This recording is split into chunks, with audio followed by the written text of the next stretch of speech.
बिस्मिल्लाहिर्रहमानिर्रहीम, अस्सलाम वालेकुम। इस वक्त आप देख रहे हैं लाइव वसीला न्यूज और मैं हूं आपकी होस्ट मायरा अली।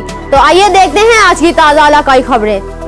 बहावलनगर से हमारे divisional bureau chief Fayaz Ahmad की रिपोर्ट के मुताबिक निगरान वजीर आला पंजाब मोहसिन नकवी की हदायत पर मोटरसाइकिल और रिक्शों की रजिस्ट्रेशन का आगाज। हैदर स्टेडियम बहावलनगर में स्पेशल रजिस्ट्रेशन काउंटर कायम कर दिया।